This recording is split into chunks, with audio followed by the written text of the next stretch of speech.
Il existe plusieurs personnes que l'on peut appeler père. Premièrement, Dieu, il a un rôle très spécifique dans la vie d'un enfant de Dieu. Il a un rôle très spécifique dans la vie d'un fils spirituel. Un père spirituel, son objectif est de former son fils. Son objectif est de faire en sorte que son fils puisse arriver à certains stades là où Dieu le voit.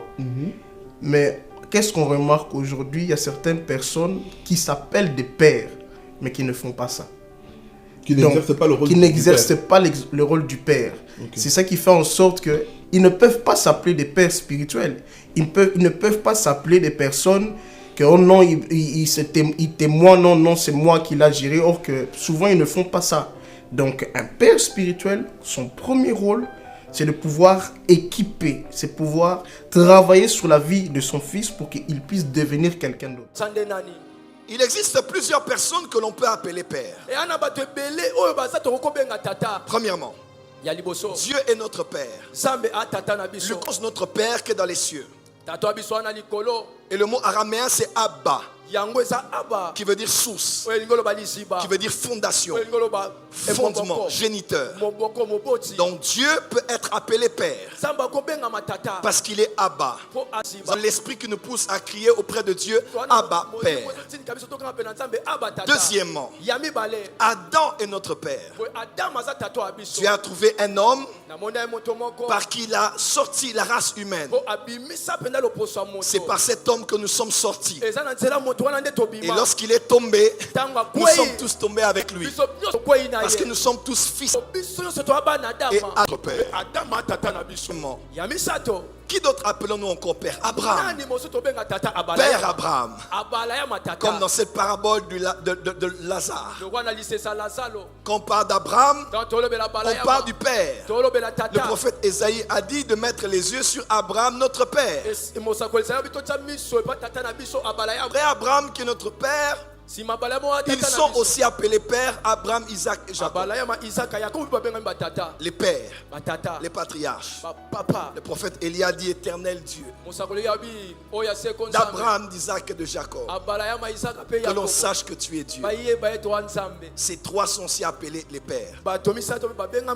Qui sont encore appelés pères? Ce sont les 12 apôtres de Christ. Les premiers hommes que Christ a choisis. Leur nom sera même sur chaque fondation de la Nouvelle Jérusalem. Il les a choisis dans sa souveraineté. On les appelle les pères. Pierre, Barthélemy, Jean, Matthieu. C'est pas n'importe qui.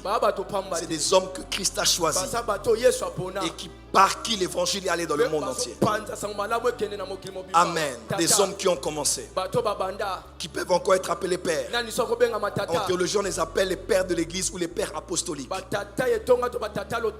Les premiers disciples des apôtres de Christ. Ce sont des disciples de Jean, des disciples de Matthieu, des disciples de Thomas.